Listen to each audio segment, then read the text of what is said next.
So our 20-year-old daughter says this as we're heading from breakfast. If she said, I'm struggling with, if you say God healed me, why don't I feel normal? Before we get into any scripture, biblical stuff, what's the first thought that crosses your mind when you hear Gut punch. that?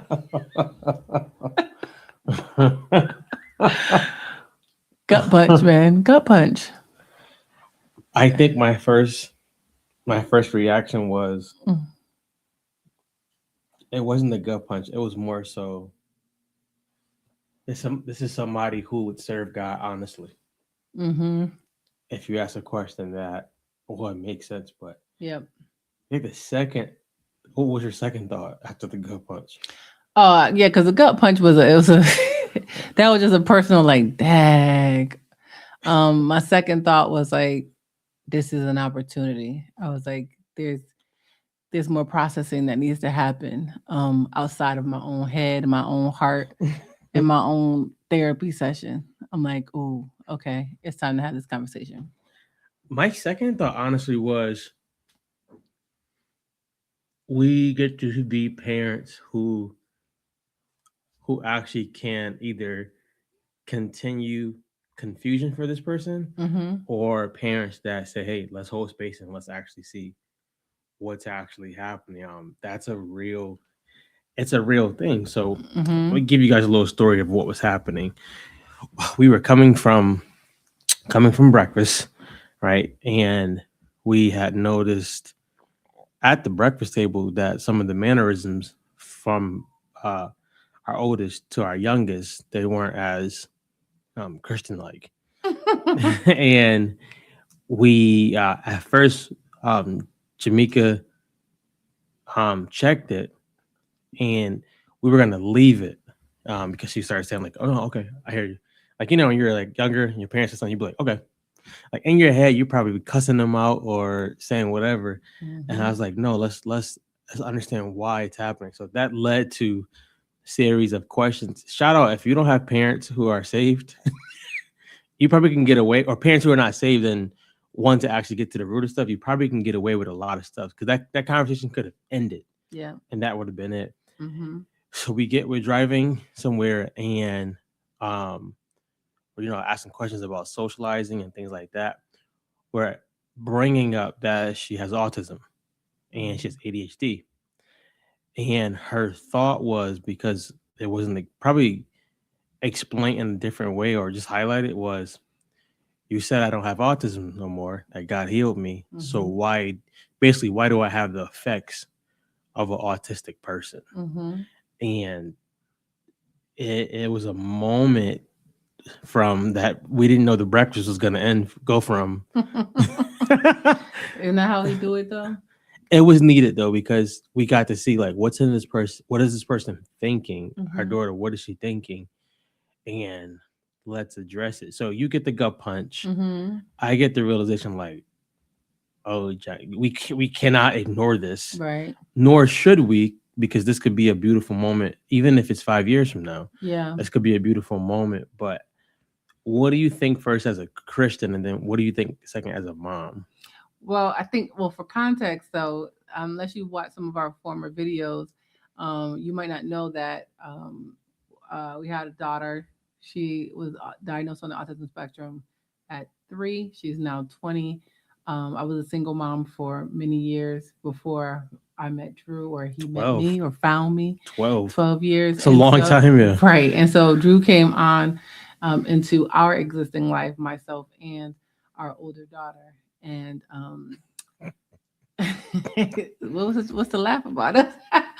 But in that, um, I had gotten saved when she was probably about 5.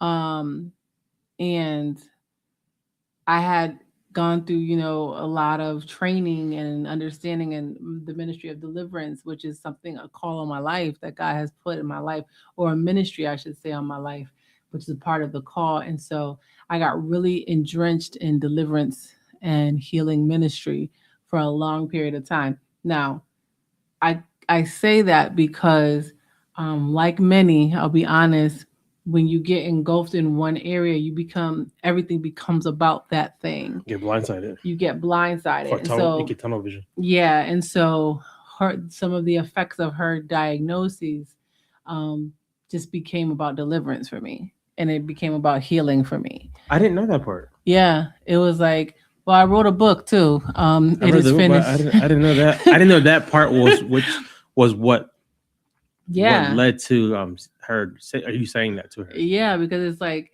that by your stripes we are healed. Like that scripture was like my beat it scripture, meaning like I beat everything with that scripture. Like you will be healed. You know what I'm saying? This is not an option. This By car his won't stripes, start. The car, you be will healed. be healed. And so I wish I knew a more excellent way that I know now, because now we're seeing that while I was going through my growing season of understanding ministry, deliverance, healing, autism, what things could be demonic, some aspects, what things, and when I'm talking about manifestations, I'm talking about behavior type things, what things could be just neurally, aspects of the brain, what like all these different what things could be related to rejection and pain from not feeling like you're wanted, and so you attribute these other characteristics and traits. Like I didn't know that you're a multifaceted being. And so I taught her through my language over the years as she was young, because God had given me a word. He says, as you walk, I will heal her. Now, this is when she was not talking. She was going through a lot of things as an elementary age. And God gave me that word. And so I took that word and applied what I thought healing meant. And so that meant every facet of what I see as autism, it will be gone when it's all said and done. Can I tell you how many times where we said that to people? The amount of looks of stupidity. People were looking like, when we said what? oh, she used to have autism. They used to be like, Used to. Right. I used to, and I got that all the time too.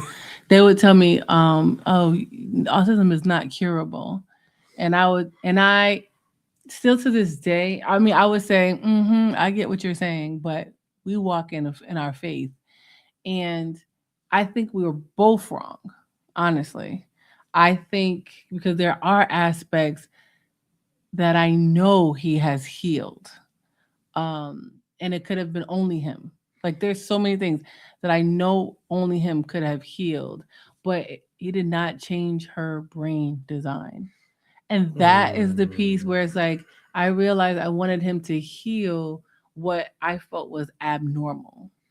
When actually, now that we think about it more, say it more, he healed the foundation of the person, but the renewing of the mind had to come through renewing the mind. Yeah, but I mean, and I can talk a little bit more about that, but I mean, I want to make sure I answer your question. How you felt? Yeah. How you asked me how I felt when she said that, right? As a Christian, or as a Christian. Well, I can't. I mean, I'm the same person, right? So I filter the Christian and mom. Oh, let's okay. So when she says that, does your mind jump straight to scriptural truth, or does it jump straight to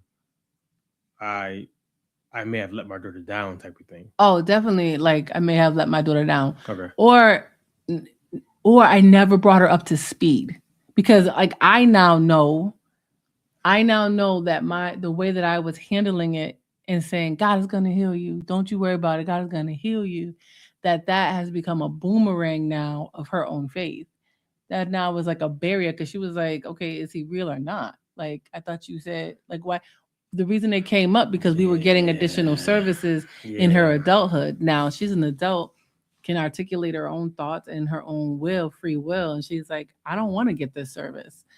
And I'm like, this is a reflection of what autism looks like at times in adulthood. And that's how that came up. She's like, wait, I thought you said I don't have autism anymore because I'm healed. And I'm like, oh shoot, okay. I've gone through the process of understanding like, ooh, there was a more excellent way to deal with that. And there was a more excellent way to understand God's healing versus how he creates us in unique facets Mhm. versus how he says I'm not going to change this, or how there are environmental effects, like all these things, man-made things. All these things I now have a better understanding, but I never brought her up to speed with it. So she's just back at where I left her because I'm a trusted messenger in her life. So she's like, if mom said it, it must be true. Mhm. And then that thing boomerang, Yeah. and I was like, boop boop boop boop Well, I think boop. the flip side of it is, Yeah. we've been praying, for God to help with additional services for Mhm. community, Mhm. all these things, and something that we've realized is God does answer us and speak to us what He needs to be spoken versus what we think the answer should be. Because I Mhm. never would have expected her to say that Yeah. at all. But it was good. I think a lesson that we learned is that there has to be some explanation Mhm. and some agreement with things. I think with our when we say things that God has said, Mhm. there has to be some explanation behind it, Mhm. and the person has to come into agreement with that. She came into agreement with, this is what mom said Mhm. versus this is what God said, because she doesn't know God like that yet. Mhm. And the explanation part needed to be, this is how he may have designed, this is how he designed your brain. Mhm. So, like we were saying, that you may have to work completely different from somebody else, Mhm. but you also may have different advantages that somebody else may not have. Yep. But as a parent, it was one of those things, like, it was double, because it was like our 6-year-old was sitting right next to her, Mhm. and she doesn't miss a thing. Yep. So I was like, Yep. So she, I don't even know what she said, but she definitely chimed into the conversation. Um. Yeah. so it's you get those two, but I think the the wrestle with that as a person in general is, you know, if God healed me, why don't I feel normal? It's the Mhm. same thing goes on, I think, with adults. If God said I'm healed from whatever it could be, from a disease or a mental illness, why don't I feel normal? Mhm. I think the bigger question is to ask the person, what is normal in your eyes? Yeah. Or you know what? And I have a follow up question for you as well. Because we're hoping that this helps somebody. We're hoping that this helps some families, or people that are just like, yeah, I did that, or we're facing something similar. Um, when you think about normal, the first person or people to show you normal is your peers and then your family. And So if family, you yeah. have them in the school system, their peers are going to show them what normal is, in their eyes at their age, right? So then that gets into a person's thoughts like, oh, I should be doing this if the rest of my peers are doing this, Which can be dangerous in which a can be way. dangerous, right? But then also, an area that I had to like forgive my own self in is also I created the narrative of what normal is. If I constantly tell you that we have to change this, and that's the piece that I realize now that in her younger years, I was trying to emulate perfection, Mm. right? Because I had a skewed idea of what Christ, like serving God, looked like. And I was like, oh, if everything else is lining up with perfection in our life, you got to line up too. So I would over correct like every time, like, and you have to be careful in doing that because it can hurt. It feels like rejection. It feels like it can hurt a person's confidence, especially if they're getting that from home where somebody's constantly over correcting them, and then they go to school and then their peers are saying, yeah, negative things to them about the areas that their mom or their dad is Yeah. overcorrecting. And so Yeah. we realize now, I should say, that some of the things that we are seeing, even just in regards to just growth areas, I see a lot of it where I'm like, those areas, those wounds happened in development. And those wounds were created in the absence of knowledge. But also those wounds were created because I had a skewed idea of who. It's almost like I was trying to create a mini me that doesn't exist because I'm not some ideal person.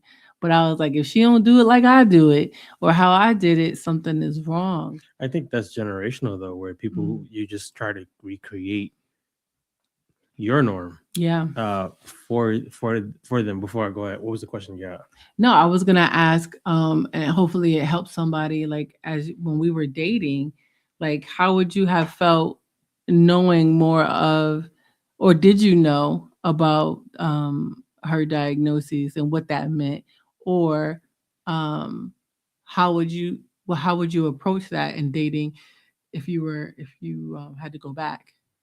All right, so that's layered uh questions.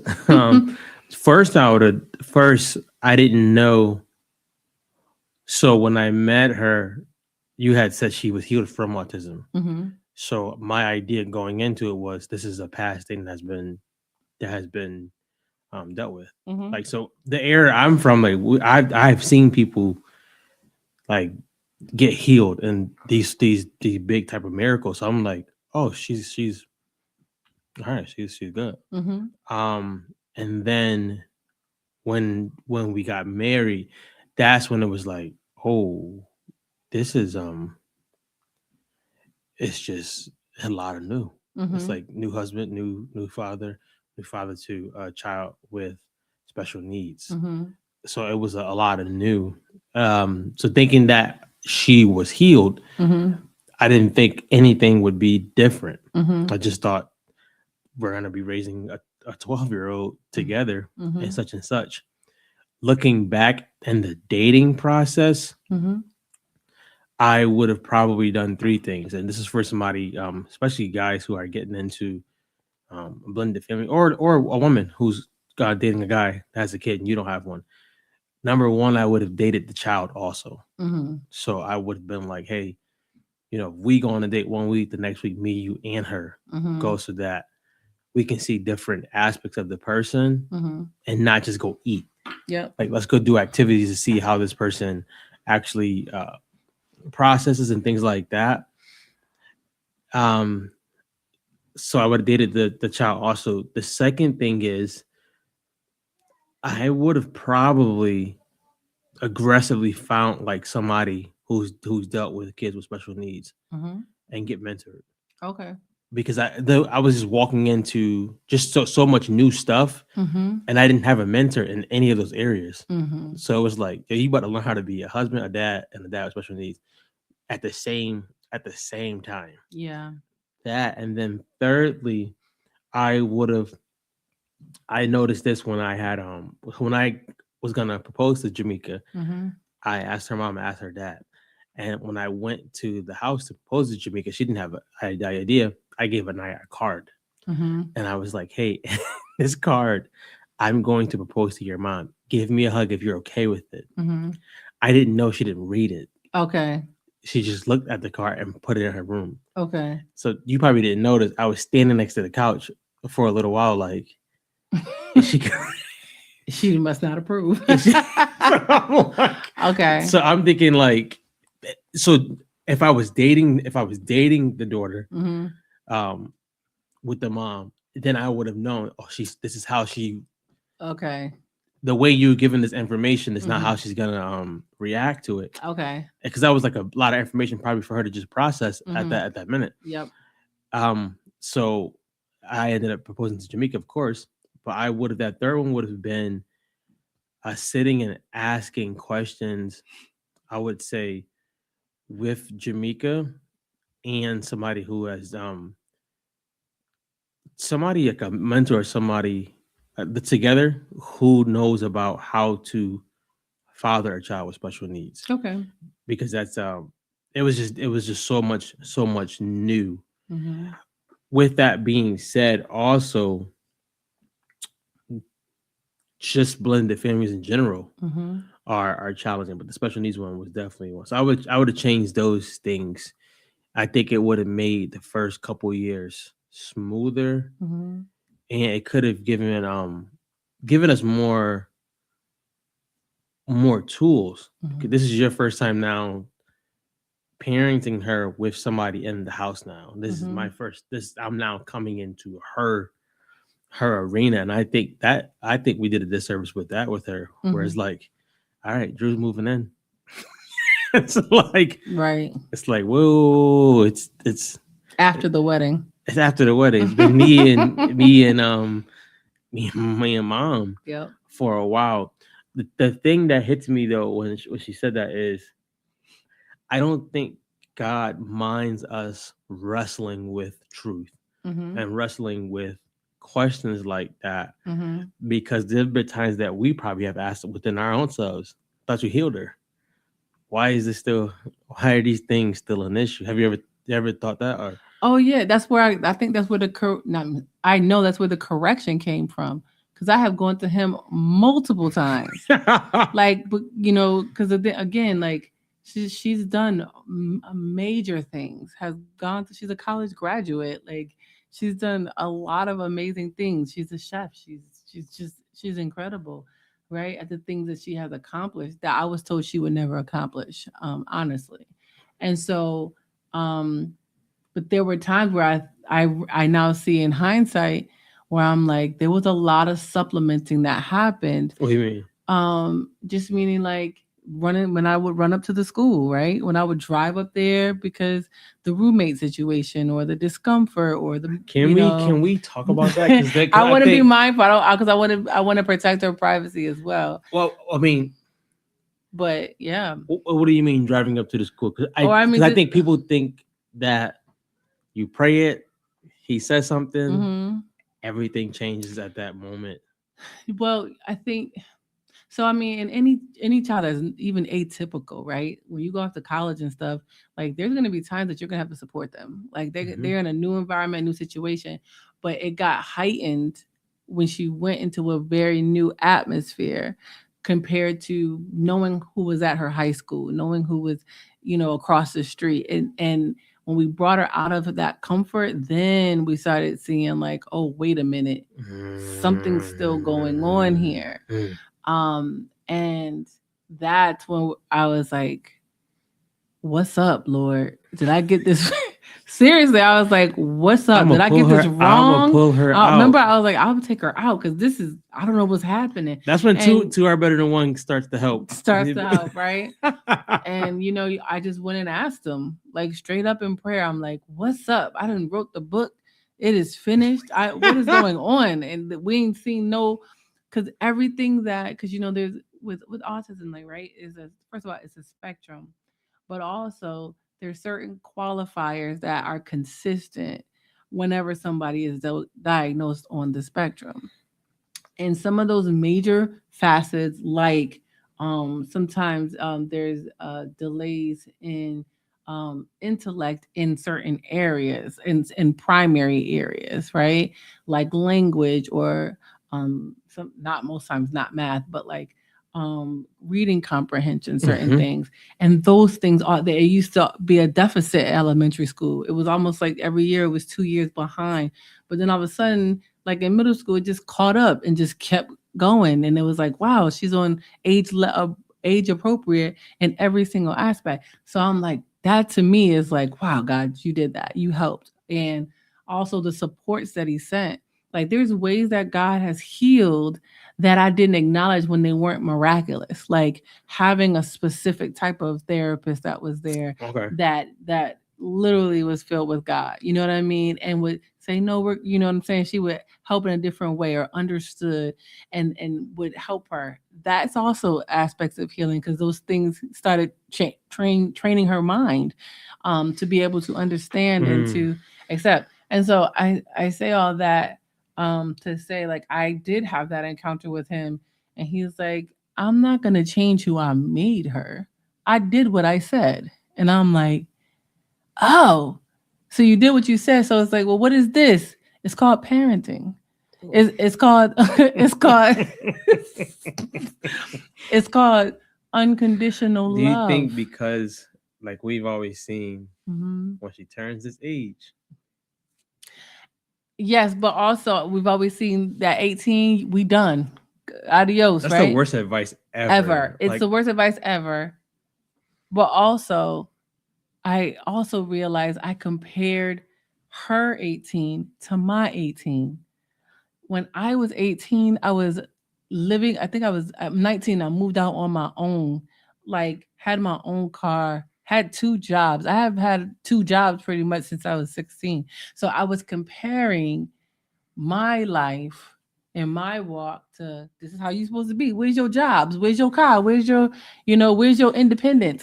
And which that. which which makes which makes me challenge our narratives of what's supposed to be happening at a certain age. Like Mm-hmm. a kid's brain isn't really developed; their frontal lobe isn't developed until they're 26. Mm, So to be like, yo, kick you out at 18, get your job, all that stuff, they're gonna check those boxes off, but there's gonna be so much mental strain mm-hmm. of them trying to actually navigate real life now on their own. Because back in the day, they used to be like, no, when you get 18, you get into the real world.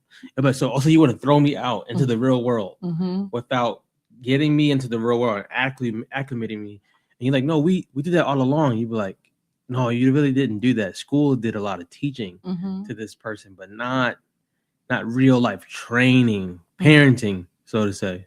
Yeah, but also, take note too that when you have a child that's any form of special needs, but even like that is more neurodiverse where you can't people say she don't look autistic. You know what I mean? People say silly stuff like that because in their minds they're looking for The the extreme. extreme or the evidence in their eyes and it's like um I lost my train of thought. But basically, you can't just be like, oh, because she's now 18 and she doesn't fit this, you know, Narrative. this narrative of disabled, that she should be able to do these things. And I mean, I got a lot of slack even from people like in our family and stuff. They're like, she's fine, this is excessive, and your thoughts are extreme. And I'm like, oh, because y'all don't see how much I supplement. And I mean, honestly, like, oh, Yeah. y'all don't see the internal battle that happens in order for a lot of times young people that are neurodiverse, they will try their best. They will hold in, when they're at school. If they know, for example, that stemming is something people make fun of or they don't like, they will hold that thing in. They will control it. And the moment that they get home, they will be like letting loose because Yeah, they've yeah. been holding in all of this or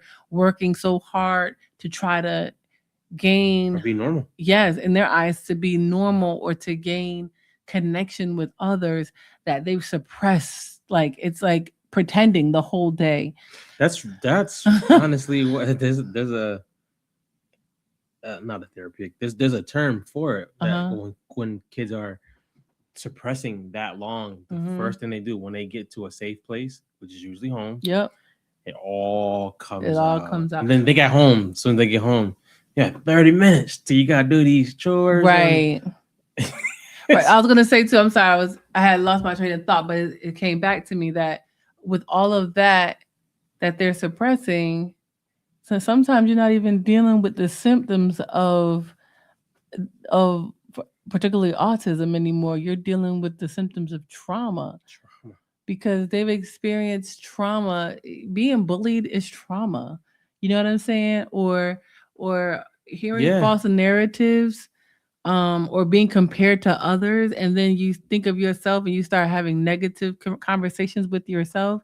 That can result in trauma, and the person usually could be so introverted seemingly that they don't express it. So that child that always tells you the same thing every time you say how was your day and they say it was fine. I remember coming even, I mean for me, even I'll speak for myself. I remember always saying today was fine, today was fine, and I was getting chased from school. You know what I'm saying? The bully that was chasing me every day. But when my mother asked how was the day, I'm like, oh, it was fine. Yeah. Because you want to you don't want to cause trouble. Mm-hmm. And you start to feel that you're the one thing we want to keep always highlighting is that you don't want our children to feel that they can't come talk to us about what they actually feel Mm-hmm. versus if I say I'm fine, I just believe in God that I'm good. You'd be like, no, 'cause that's gonna catch up in the long run. But the school thing you mentioned, without going too deep into that, was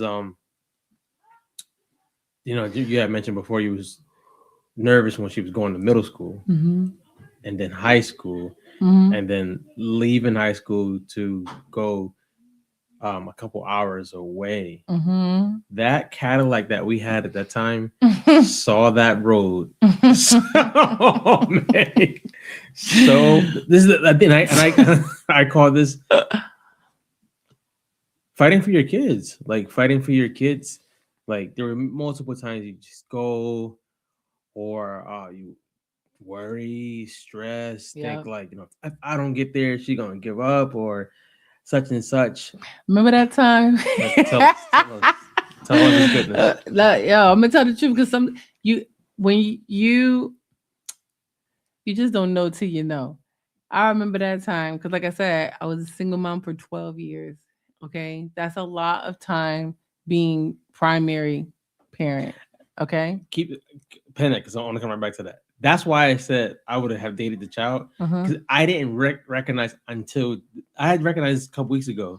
Yo, Jamaica had 12 years experience, and me coming in being like, like me coming in being like, I'm a dad. Listen, So so having 12 years of experience and then you get a call from the college, we were married, and I get a call like like just like something going on, and we 2 hours away. Drew was talking to me while I was moving. I was getting in the car, jumping in my car, and he's like, wait, let's talk about this. I couldn't even hear him. I could not hear him would you have because heard? Would you have heard now? yes. Now I would have stopped because I know that you and we work great in that way where I sometimes need like that reining in because I'm like boom, don't, especially when it comes to like our kids, especially when you are a mom of a child with special needs, like you tend to be like on all the time. You tend to be their greatest advocate. And so you're always defending, you're always advocating, you're with the schools, with the doctors, with your family, in your Mm-hmm. home. You're always seemingly on. And it didn't just shut off when she went on to college. It was like when I got that call and I heard her voice, I was like, I gotta go, and I drove out there. I think I might have called Drew when I got there. Cause and then I had to come back and apologize. And I say all that to say because sometimes you carried so much that you don't even know sometimes that you don't have you're not carrying these bags anymore. Uh, You know what I'm saying? And you're on autopilot and you're just carrying the bag and the bag is empty. And you just accustomed to carrying all of these things by yourself. And like in hindsight, I was just so glad that we were in the car and able to talk it through together because I'm not by myself anymore. what would you have done? What would you have done differently now if that happened? Because that's something that you ended up doing the second year that was different. Like, Mm-hmm. so let's say she gave you the call. Mm-hmm. What would you have done differently? Like now and that. I would have stopped and I would, first of all, I would have been like, all right, are you safe? Like, let me get you in a safe space. Even if you're uncomfortable, like, are you safe? Safe. And if the safe is yes, it's like, okay, stay right there, hold that thought. I'm getting Drew, right? And I will come and I will talk to you about it, etc. Because most times I'll say this. I've already made up in my mind what I'm going to do. However, that's not good. That's not, it's just because I always was so singular in thought. There was nobody else to bounce stuff off of. And so I want to challenge myself. I would challenge myself in that moment to rewrite that narrative in my mind that this is what I'm going to do and talk from a plain slate. This is the situation. What are your thoughts? The reason why I asked was year two, you did more of that. Mm-hmm. Let me not run and go get you. Mm-hmm. Let me talk this out first. And the reason why I say that is because you could go rescue the person, but you're gonna realize 8 years after that, you're still gonna be running to rescue them. Yep. Versus like, wait, like let me give you some skills. Let Mm-hmm. me help you build this skill while while you're there because you are safe. Mm-hmm. The college was really safe and stuff like that. Mm-hmm. But year 2, you did more of that than the first year. Was like, yeah, we up in this sucker like twice a month. Like, I ain't even now let care. me I ain't be even flinch. let me be honest. We not balling now, but we was not balling then to be remember, yo, 'cause one time I told you I was I like, need 10 yo, on the petrol. I was like, 10 on the petrol. I was like, yo, every time we come to New York, It's $100. it's no, it wasn't 100. I was like, it's 200. I Oh. said, because it's the gas to get there. Mm-hmm. And It's then the the food. food that we're gonna. Oh, It's yeah. 4 of us, so we gotta eat something, and then it's the gas to get back. And I was like, and then there's another trip to get her to the school and then get us back. Yeah. So I was like, that 2 hour. That coming home for the weekend stuff. Yeah, Yep. I was like, Yeah. yeah, it's not gonna be every. Cause she was like, every 2 weeks, man, she come home, and I'm like, hey, let's look at this like holistically, because it's not making sense. Yep. Then but the greatest thing that I saw you do 2 times. One was when she was at a job Mm-hmm. that was 10 minutes from her home, and she was having a meltdown, Mm-hmm. and you did not run out. Yep. He was like, "Okay, take some breaths. Mm-hmm. Let's calm down." You told her something. You comforted her and said this, and I was like, "That's I'm proud of Jamaica." She comforted her. She said, "What you're not gonna do is walk up in there crying. Wipe your face, get yourself together, and go finish that. Go finish that shift." It was 10 minutes into the shift, so it was like, go finish that 9-hour shift, but don't go back in there crying and stuff like that. I think those are the things that parents miss. They jump straight to, Let let me me just rescue you. rescue you versus, yo, let me give you some comfort from where I'm at. Yep. Let me give you some tools you can use and be helpy, because I'm not gonna always be able to just rescue you. And that's the key that you have to remember also as a parent. You don't want your child to be unable to handle things that you could have, even if it was repetitively, help them learn how to do. Mm. Because there's many families that, I mean, they will always have an adult child living with them, but then there's going to be that one day where that parent is gone, and you want them to live. And I've learned to pray this: Lord, teach me her greatest capacity. Show me what her greatest capacity is, and help me to have the strength to teach her, or to give her the resource, On the to strategies, the yeah. strategy to get there. Because I'll just say, this is just in general, like that person might not ever drive, but they can get on. They know the bus system and they know the Uber system. One of my dopest aunts Mm-hmm. ain't drive, but Mm-hmm. she can tell you how to get from here to Mississippi on a bus. And it's like, perhaps that will be her greatest capacity, right? She is not crippled. She's able to get where she needs to go. And we might be thinking, why don't you just drive? That might not be what she's able to do. Um, Mm, mm. and I'm just saying, like, help me to see what her or his greatest capacity is in this area, and to accept that. And that's it. Because instead of trying to fix them, You can't fix to people, not, yeah. yes, because you know why we do that? And it's going to be tight, but it's right. But we fix them because we have aspirations of what our next was going to look like. And that's the part that it's selfish as a parent, because when you have your children, you don't know what the future is going to hold. You are committing to a lifetime. So if Mm. you get that empty nester day, kudos to you. What if you don't? You Yeah. listen, you've been blessed, right? But I want you to expect that you won't. And If we never get the empty nesters, I'll tell you this thing though. You know how they have like the in-laws suite or something like that. We gonna have one of those, but one of my friends, she's doing it right. I mean, honestly, she created an apartment within their home for their adult autistic daughter, who, that, like, literally, she made an apartment for her on the premises in the house. And I really was like, that is like, she literally put a doormat at the door and everything I respect that. to make it like, this is your space. Her particular situation, she's like, she will not live independently. She needs to be connected to us. But we also not going to have her just not going through milestones at her capacity. Yeah, yeah. How do you as a parent, before we end, how do you as a parent give yourself grace and compassion when like all this has happened?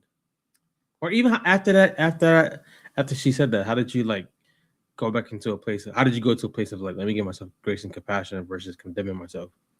Um, well, of course, I mean, I went and had time with God, and I did cry. I was like, "Dang, that hurt. That didn't feel good, Lord." And that's okay. Like I've learned to verbalize, like it ain't about feelings in regards to like it's not that he said you would not hurt or that you would not feel this. Yes, I do feel this. Yes, that did hurt. But God, thank you for the opportunity to tell her what I do know now.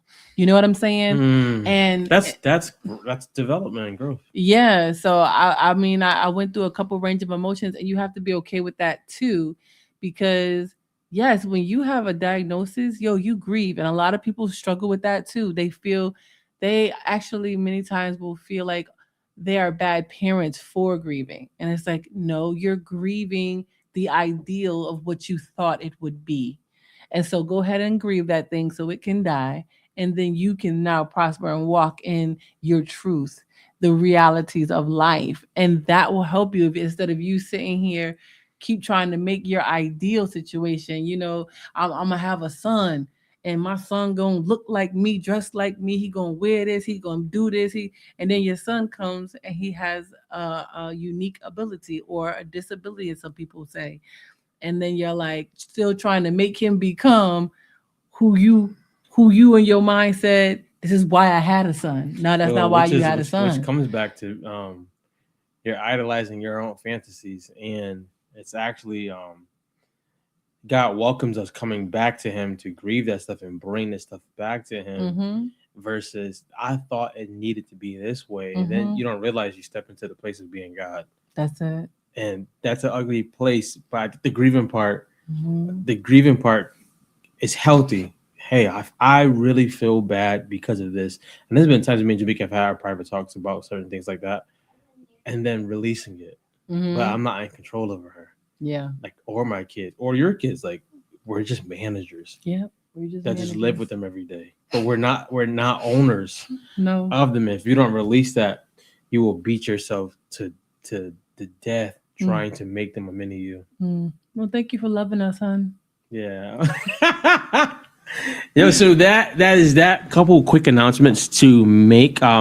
Number one, Jamaica is going into the second, depending on when you see this, the second session of the book Church Girl. Mm-hmm. You guys can still join that. We'll put a link in the show notes for that. Mm-hmm. We have a once a month Bible study now. It's called Kingdom Conversation. Every third Thursday Mm-hmm. of the month, and I'll put a link for you to subscribe to that too.